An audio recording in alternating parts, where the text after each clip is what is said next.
সংস্কার ছাড়া জাতীয় নির্বাচন একপেশে হবে বলে মনে করেছেন জাতীয় নাগরিক পার্টি। তবে যুবদল নেতারা বলছে ফেব্রুয়ারিতে নির্বাচন হলে সবার জন্যই মঙ্গলজনক হবে। আর কমিউনিকেট পার্টি বলছে রাজনৈতিক অচল অবস্থা কাটাতে ডিসেম্বরকে টাইম ফ্রেম ধরেই নির্বাচনের পথে এগিয়ে যাওয়া উচিত। যদিও সাধারণ মানুষ মনে করেন প্রয়োজনীয় সংস্কার শেষে ফেব্রুয়ারিতেই নির্বাচন সম্ভব।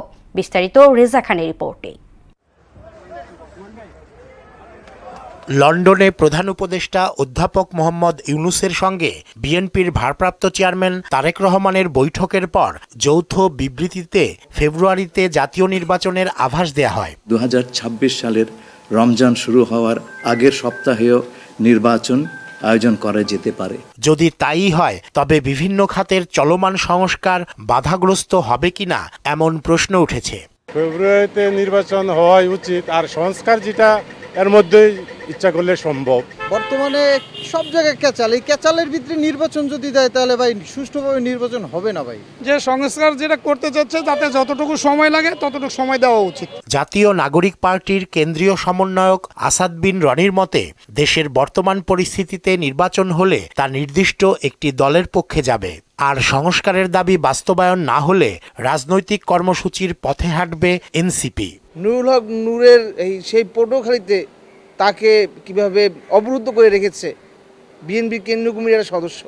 তো আপনি এই পরিস্থিতি যদি নির্বাচনের কথা বলেন তাহলে আলটিমেটলি আপনি নির্বাচন কিছু করতে পারবেন না, আপনি একপাক্ষিক একটা নির্বাচন হবে। তবে তরুণদের নিয়ে গঠিত দলটির দাবির সঙ্গে দ্বিমত পোষণ করেছেন যুবদল নেতারা। এরা বলে যে গতকালকে ডক্টর ইউনূস সাহেব যে বৈঠক করেছেন এটা জনগণের সাথে বিক্রি করা হয়েছে। এটা জনগণের এই যে জুলাই আগস্টে যারা হত্যা হয়েছে তাদের রক্তের সাথে বেইমানি করা হয়েছে। কিভাবে হলো? যে আলোচনা হয়েছে ডক্টর ইউনূস সাহেবের সাথে আমাদের বিএনপি ভারপ্রাপ্ত চেয়ারম্যান জনাব তারেক রহমানের, আমি মনে করি এটা 18 কোটি মানুষের সুফল বয়ে আনবে। এদিকে সংস্কার ও গণহত্যার বিচার প্রক্রিয়ার মধ্যেই ডিসেম্বরে নির্বাচন সম্ভব বলে মনে করেন বাংলাদেশ কমিউনিস্ট পার্টির সাধারণ সম্পাদক রুহিন হোসেন প্রিন্স। সুষ্ঠু, অবাধ, গ্রহণযোগ্য নির্বাচনের জন্য যা যা সংস্কার করা দরকার এইটা করা এবং নির্বাচন দরকার। আমরা এটা পরিষ্কার ভাষায় বলেছি যে আমরা অঙ্কে দেখি, রাজনীতির অঙ্কে এই কাজগুলো খুবই করা সম্ভব ডিসেম্বরের মধ্যে। নির্বাচনের আগে অন্তর্বর্তী সরকারকে নিরপেক্ষতার প্রমাণও দিতে হবে বলে মনে করেন তিনি। এই যুক্ত বিবৃতি কিন্তু যদি কিন্তু আছে, সুতরাং এই বিবৃতি এখনো পর্যন্ত আমাদের কাছে স্পষ্ট না।